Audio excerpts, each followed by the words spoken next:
Fala rapaziada, Pedrão Fute aqui e hoje no último episódio dessa série que a gente fez aqui com mulheres espetaculares para falar de como chegam os principais times para a Champions League. Hoje vamos terminar essa história falando e analisando os clubes espanhóis. Real Madrid, Barcelona, Atlético de Madrid e Girona. E para isso, claro, uma especialista em La Liga, uma mulher que eu admiro muito e estou muito feliz de terminar essa trajetória, esse projeto com ela aqui.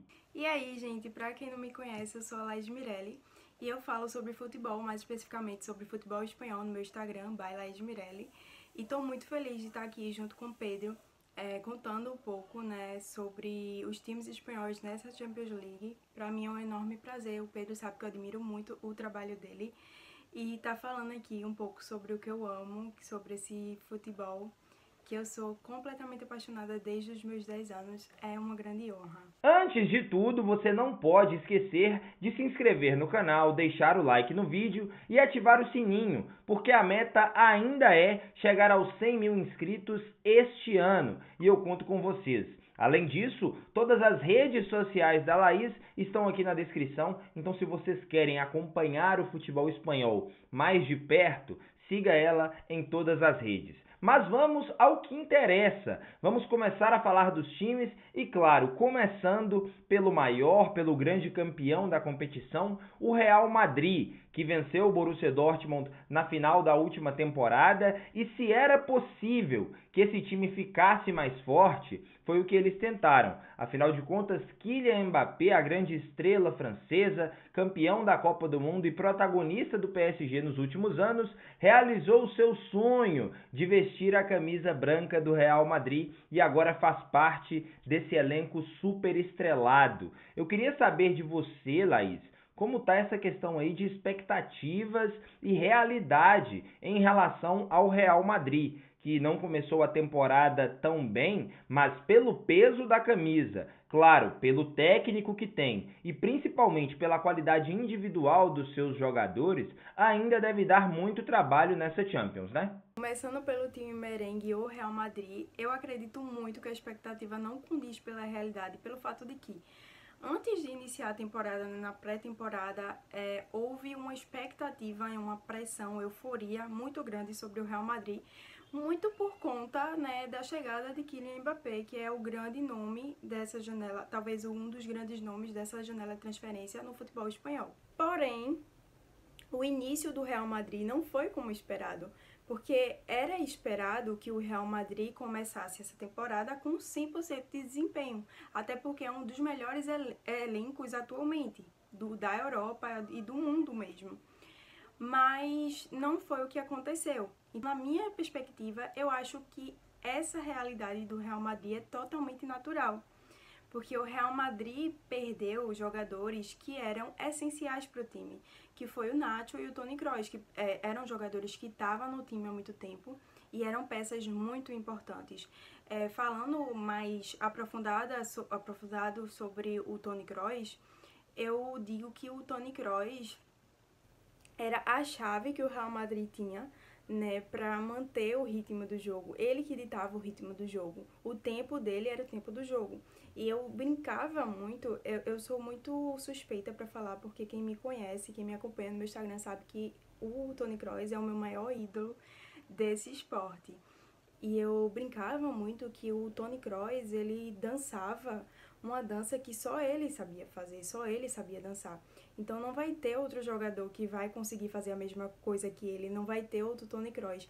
Então é natural que o time, que os seus companheiros, né, os outros jogadores, precisem de um tempo para suprir essas faltas. E também chegaram outros jogadores, né, que precisam de um tempo para se encaixar ali, que é o Kylian Mbappé, o Endrick. Eu falo mais especificamente sobre o Kylian Mbappé porque é o jogador que está como titular, né, já entrou como titular. Ele não foi, talvez não esteja, né, dando o resultado que todo mundo esperava, porque, óbvio, ele veio de outro time, de outra liga totalmente diferente, que a gente sabe que não é tão competitiva como a La Liga, Existia uma certa hegemonia do PSG naturalmente, e agora ele vai para outra liga, outro time, outros jogadores. Ele precisa de um tempo para desempenhar o papel dele, para entender o estilo de jogo dos outros jogadores e esse time se encaixar. Então, acho que essa realidade, apesar de ter quebrado a expectativa de muita gente, é uma realidade totalmente natural. É um tempo que qualquer time precisa para encaixar as peças de fato. E assim, não foi nem um começo de temporada ruim. São 2 vitórias e 2 empates. Não era esperado, mas não é ruim. O Real está no segundo lugar na tabela. Então tá tranquilo, tá bem, né? Claro que eu acredito que ainda vai melhorar bastante. Eu acho bem difícil de dar errado. Claro que existe uma probabilidade de 50% de dar errado e 50% de dar certo para todos os times, e o Real Madrid não se isenta disso, obviamente.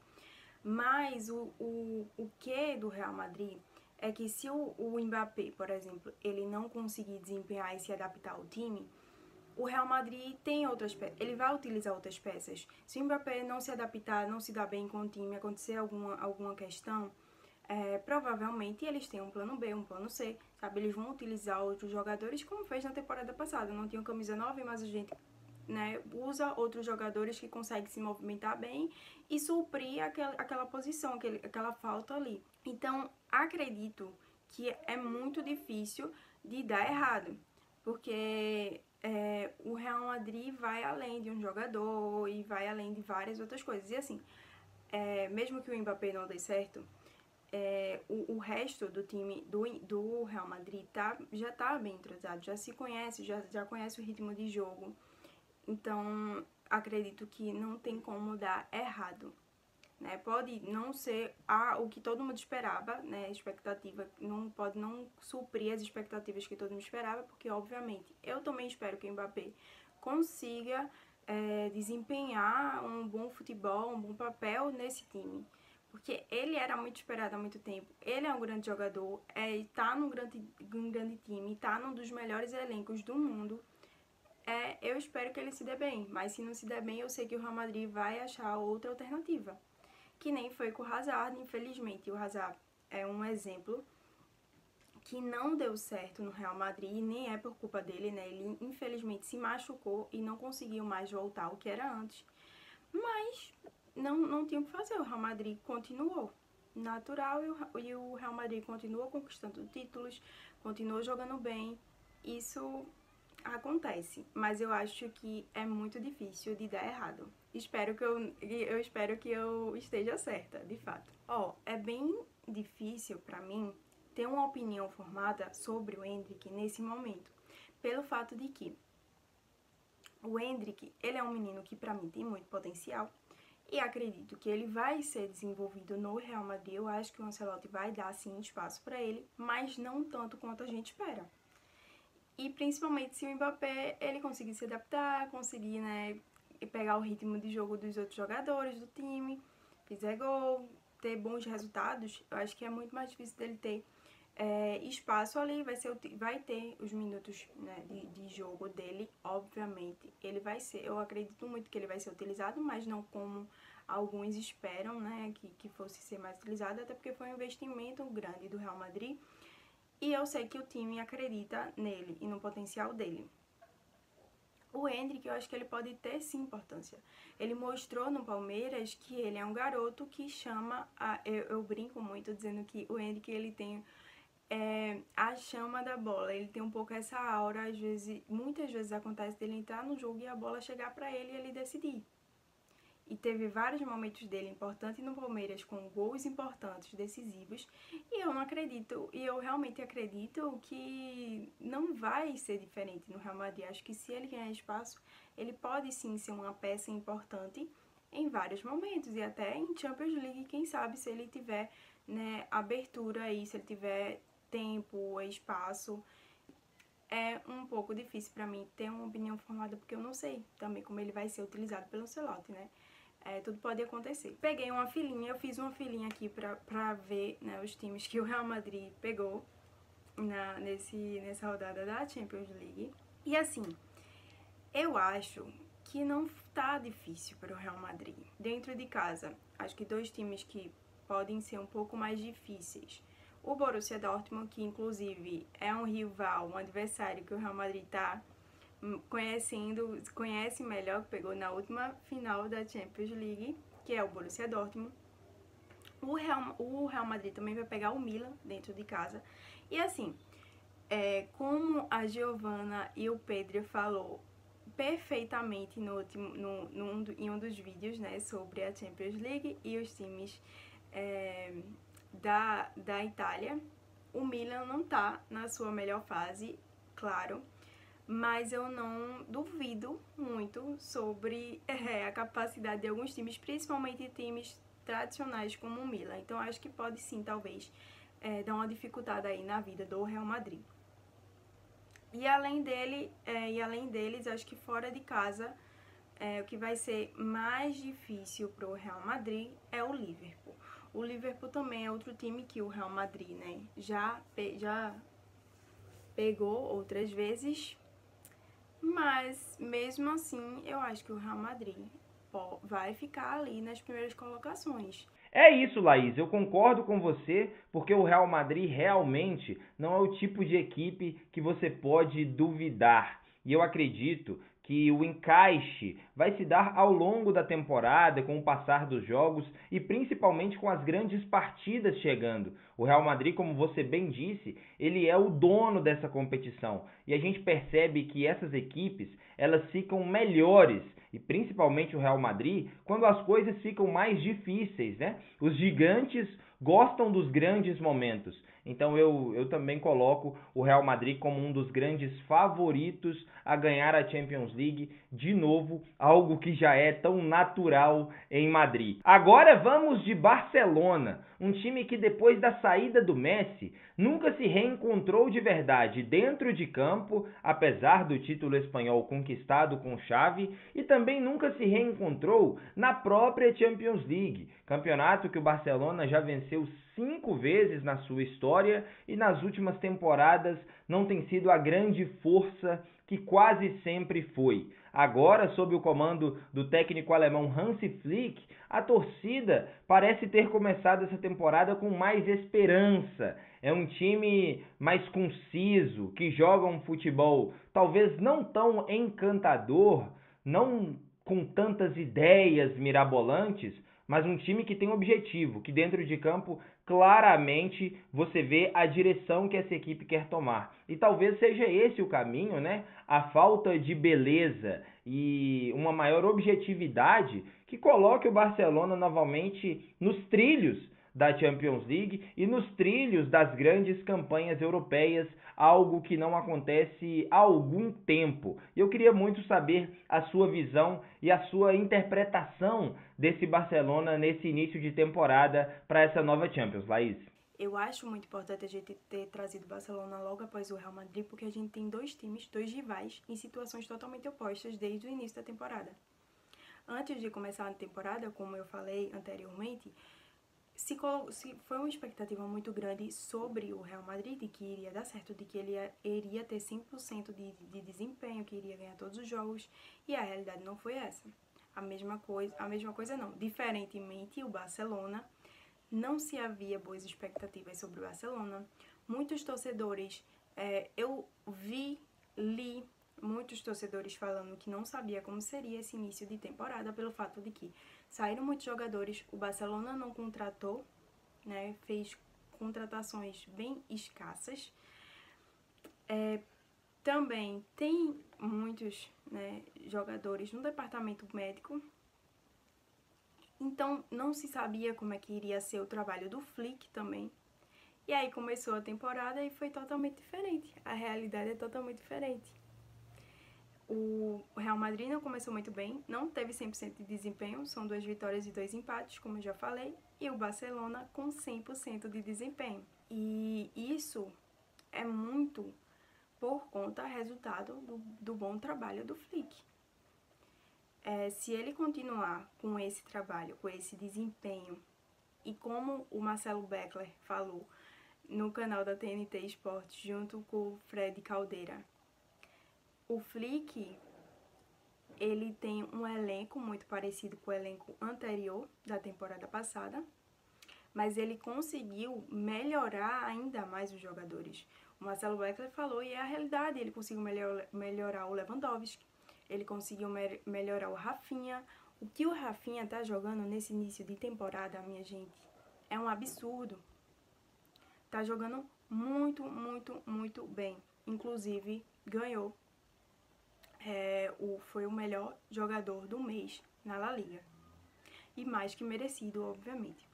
Mas falando sobre a janela de transferência do Barcelona, explicando melhor para vocês, o Barcelona contratou oficialmente o Dani Olmo e o Paulo Victor. O Paulo Victor era do Barcelona B, mas ele era um jogador do Girona e ele foi de fato contratado. E o Dani Olmo era do RB Leipzig. E assim, caiu como uma luva o Dani Olmo, né? Comentando logo sobre ele se adaptou ao time, pegou o ritmo do time. Não precisou de tempo, não precisou de nada, ele já chegou jogando muito bem.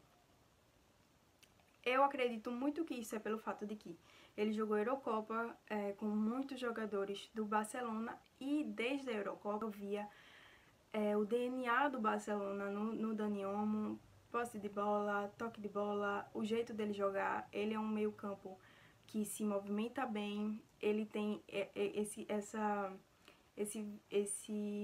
diferencial nele, dele ser um meio-campo mais ofensivo, que ajuda muito mais.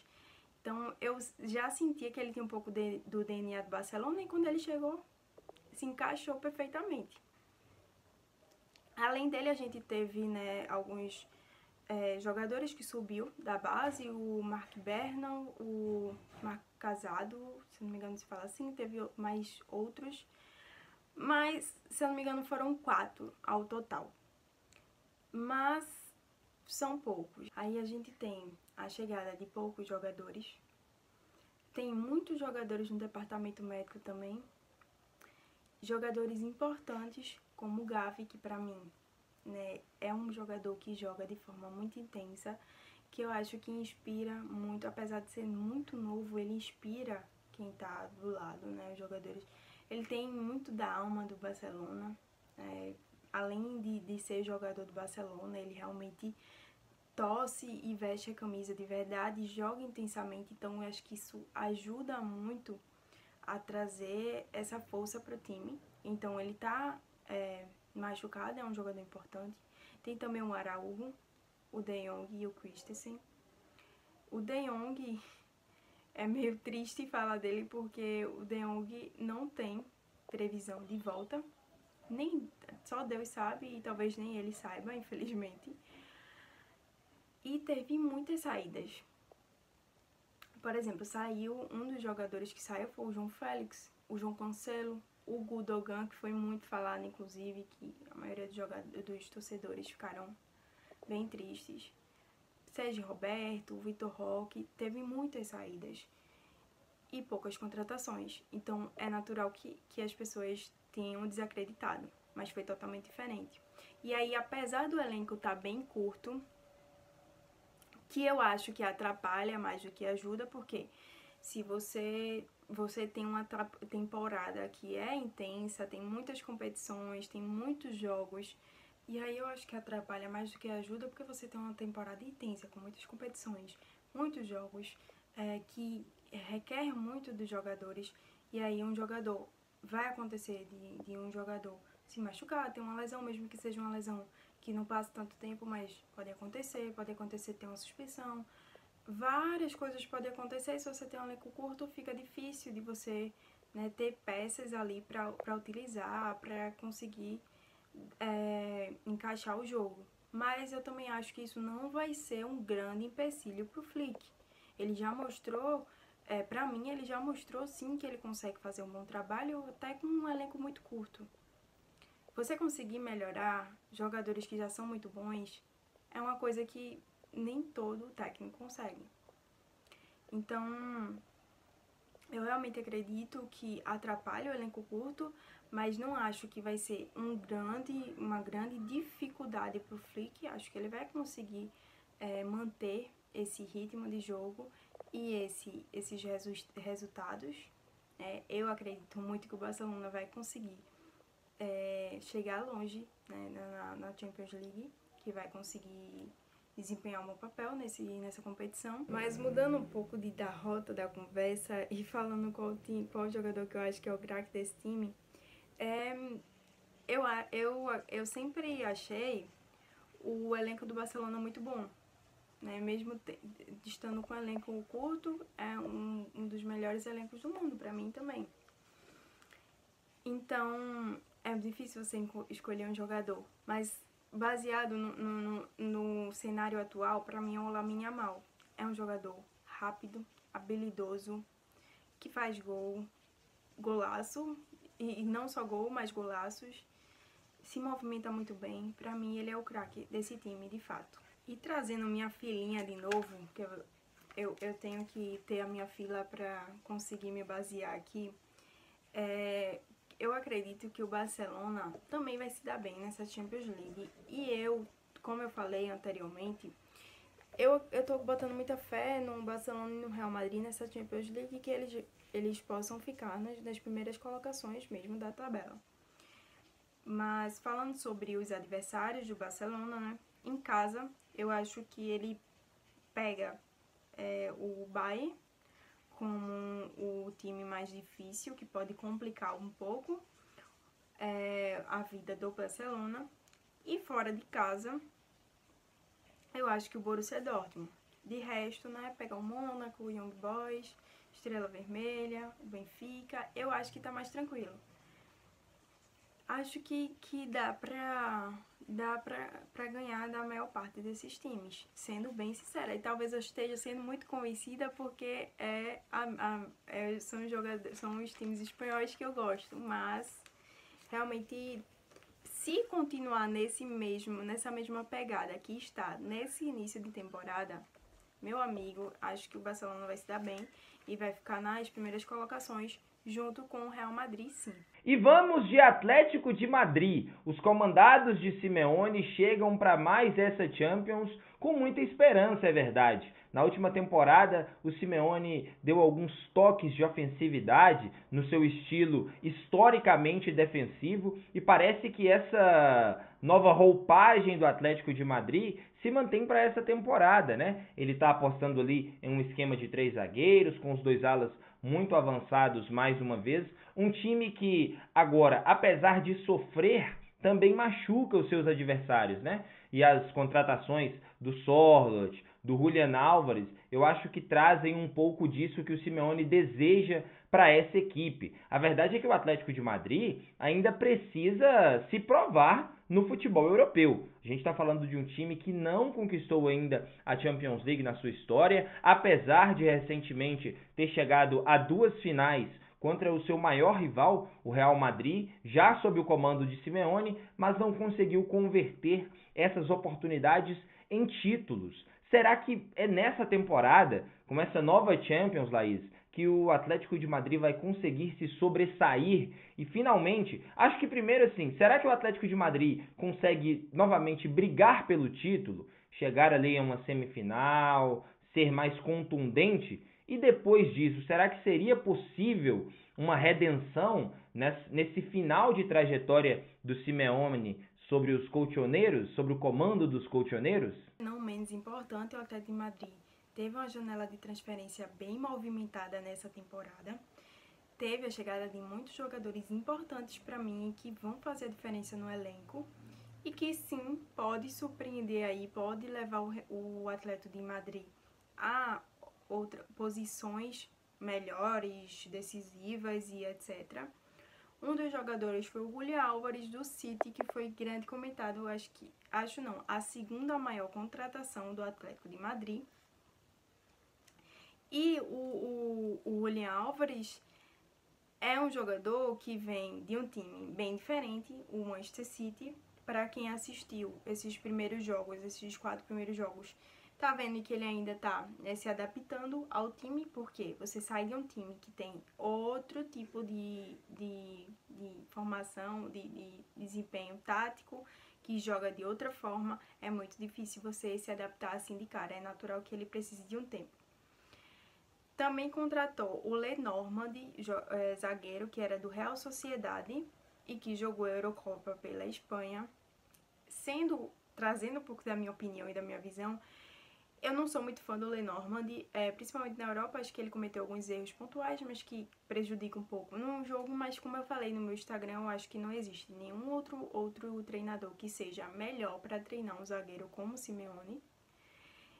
Logo ele, né, o Simeone, um dos técnicos mais retranqueiros e que gosta de usar o zagueiro, né, que às vezes usa uma linha de 3 zagueiros.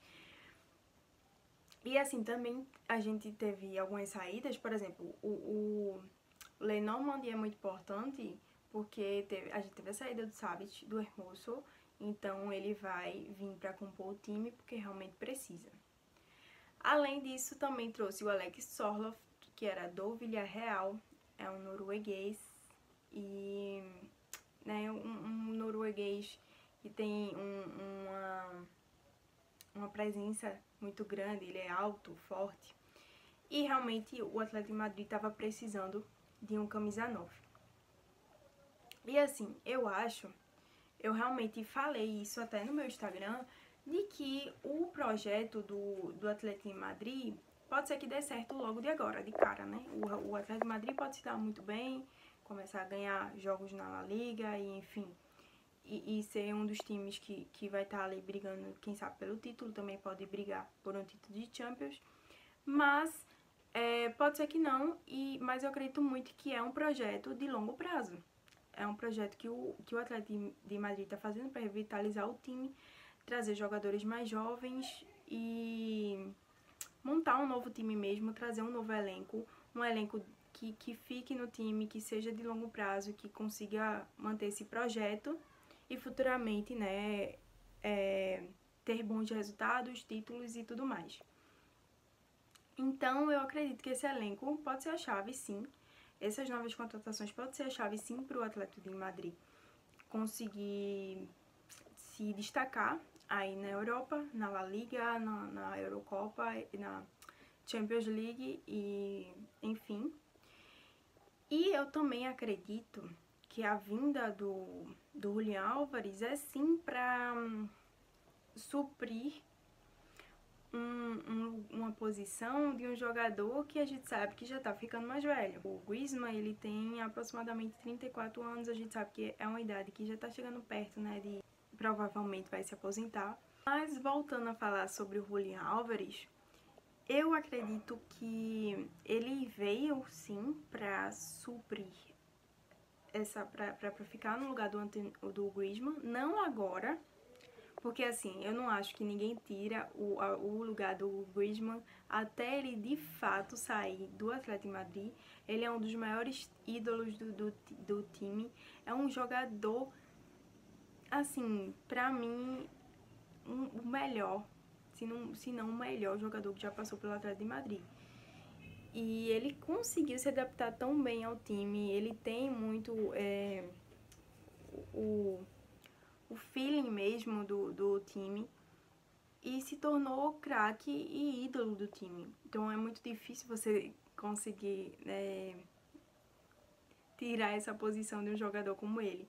Mas eu acho que futuramente sim, é uma aposta que o Atlético de Madrid fez de um jogador jovem que eles querem sim manter e que querem futuramente colocar ele nessa posição de craque, de grande jogador do Atlético de Madrid. E eu realmente acredito que o Julián Álvares vai, né, tentar se adaptar ao time, pegar o ritmo, ainda precisa de tempo, mas é difícil você se adaptar a um time como o Atlético de Madrid, um time que joga de uma forma muito diferenciada, mas eu realmente estou colocando fé nesse projeto que o Atlético de Madrid tem e acho que pode surpreender, tanto na Champions como na La Liga, ou não necessariamente nessa temporada, mas futuramente sim. Eu acho que o estilo do Atlético de Madrid combina muito com o Simeone, ou talvez a minha cabeça já tenha meio que ligado, conectado isso. Então na minha cabeça não, porque realmente na minha cabeça não existe Simeone. Eu tô tão acostumada com o Simeone no Atlético de Madrid que eu não consigo imaginar ele fora do Atlético de Madrid. Eu nem sei como é que vai ser isso. E eu nem costumo pensar nisso de fato. Eu não consigo imaginar. embora muita gente não seja fã do estilo de jogo do Atlético de Madrid e do Simeone, eu acho que é um estilo de jogo bem carranco e bem difícil. Porque tem muito time que não consegue jogar com o Atlético de Madrid, porque é um time muito chato de jogar, um time muito retranqueiro, que consegue aproveitar mais os espaços, o contra-ataque, geralmente aproveita os contra-ataques. E quando você pega um time que já é mais ofensivo, às vezes o time sente uma certa dificuldade. Não é todo time, apesar de não ser um estilo de jogo que muitas pessoas gostam, eu não acho que seja um estilo de jogo tão ruim assim. Ou talvez eu só esteja muito acostumada com o jogo do Atlético de Madrid. Desde que eu comecei a acompanhar futebol espanhol, sempre foi assim. Tem muito a cara, muita alma do time nesse estilo de jogo, e o Simeone tem muita cara do Atlético de Madrid. Pra mim é muito difícil. E eu nem consigo lembrar de quando ele não era técnico do Atlético de Madrid. Então, eu não sei se ajuda ou atrapalha, mas eu sei que eu não consigo imaginar essa realidade do Atlético de Madrid sem Simeone, e às vezes eu acho que um complementa o outro, de fato. Eu acredito que os times que podem dificultar a vida do Atlético de Madrid é o RB Leipzig, que joga de uma forma bem chatinha, bem complicadinha, que pode sim dificultar a vida do Atlético de Madrid. A parte boa é que ele vai estar jogando em casa, então isso já é um ponto positivo para o Atlético de Madrid. Também acho que o PSG joga fora de casa, na casa do PSG, também pode dificultar um pouco a vida do Atlético de Madrid. E o Leverkusen, que assim, é um time que tem o Xabi Alonso, que tem jogadores que se mantiveram aí, né, como você e a Juliane falou muito bem no outro vídeo, e pode dificultar sim. Eu acho, na minha visão, é o time mais difícil que o Atlético de Madrid pega. Mas também tem esses outros times, PSG e o Leipzig, que pode dificultar. Não acho que o Atlético de Madrid vai ficar nas primeiras posições, tá? Mas acredito que ele consegue se classificar para a próxima rodada. Realmente, porque o Atlético de Madrid ele pode não ir 100% bem em todos os jogos, mas ele tem ele sempre consegue, né, achar seu espaçozinho e consegue se classificar. E por último, mas não menos importante, o Girona, que fez uma temporada passada histórica e conseguiu a tão sonhada classificação para a Champions League. O Girona já chega aí nesse novo formato. E assim, chega enfraquecido, né? A verdade é essa. Perdeu os seus principais jogadores. Essa é uma das grandes tristezas de fazer parte de um grupo como o Grupo City, porque os interesses são da empresa maior, né? E o Girona, sofrendo disso, como eu disse, acabou perdendo seus principais jogadores.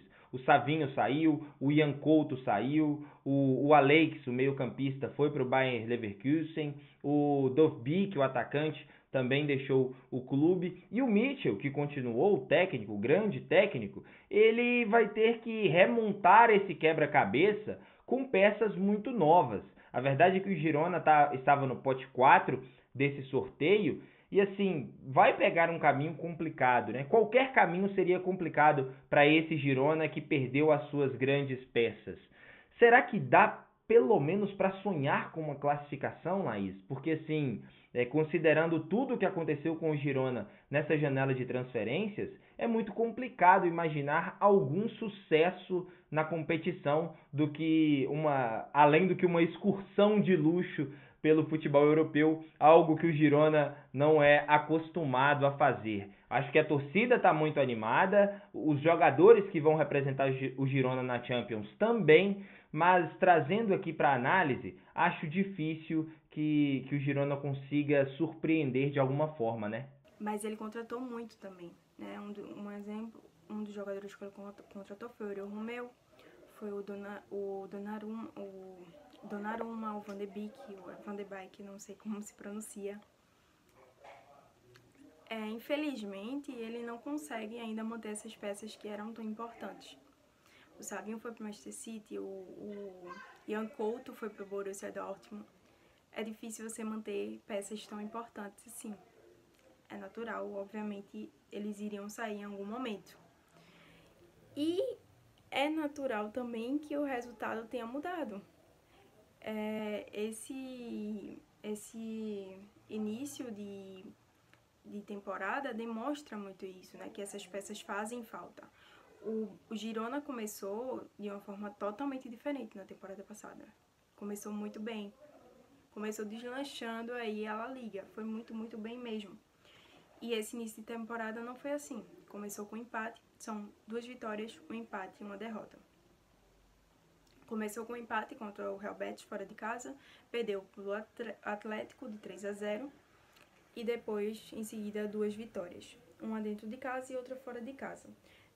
Não tá numa posição ruim, né? Tá em 5º lugar na tabela, então não tá ruim. Mas não é o mesmo Girona da temporada passada. E isso é totalmente natural. Se você perde suas principais peças, não tem como você manter um projeto. Porque o Girona tá sendo gerenciado pelo Grupo City. Então, eu não acredito que o Girona vá cair, vá despencar de desempenho, porque está sendo muito bem gerenciado. Porém, infelizmente, você não tem como manter um projeto igual à temporada passada se você perde suas principais peças, os jogadores que eram destaque. Acontece. Mas sim, eu acredito que isso pode interferir na Champions League. O Girona pegou, para mim, adversários difíceis. Pro Girona é difícil. O Girona pega o PSG fora de casa. O Girona pega o Liverpool dentro de casa. O Girona pega o Milan fora de casa. O Girona pega o Arsenal fora de casa. O Girona pega PSG e Milan fora de casa. E pega Liverpool e Arsenal dentro de casa. Acho que os outros jogos o Girona pode ganhar. Acho que tem time e tem um bom trabalho para isso. Mas esses times realmente podem complicar e eu acredito que vai complicar a vida do Girona. Você pegar o Liverpool não é fácil.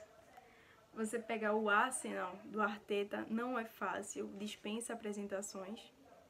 Como você mesmo já falou em outro vídeo, Pedro, dispensa apresentações. O Milan, apesar de não estar muito bem, como a gente já falou, também pode dificultar.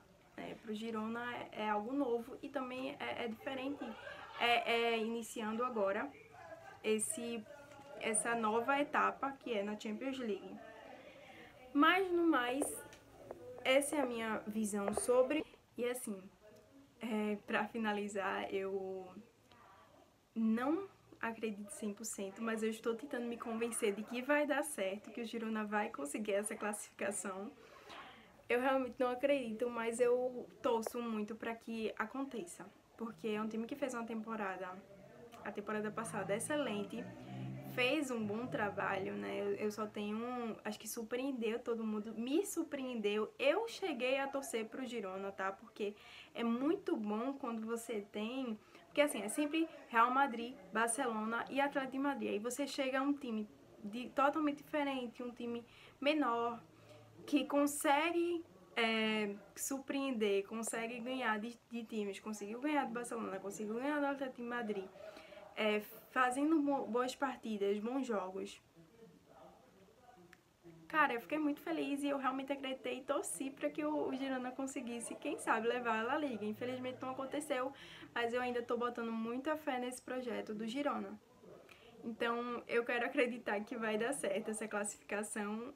E é isso, meu povo. Essa foi a nossa análise sobre os clubes espanhóis. Queria agradecer primeiro a vocês que assistiram os vídeos. Este foi o último episódio dessa série maravilhosa em que eu fui muito honrado de aprender e produzir com essas mulheres espetaculares e verdadeiras especialistas no futebol europeu. Espero que vocês também tenham gostado, assim como eu gostei. E agora, agradecendo especificamente a Laís, muito obrigado pela sua disponibilidade e por vir aqui compartilhar o seu conhecimento conosco. Realmente foi um dia muito importante para mim. Espero que você volte mais vezes. Lembrando que todas as redes da Laís estão aqui na descrição e não cometa a loucura de ainda não seguir a Laís.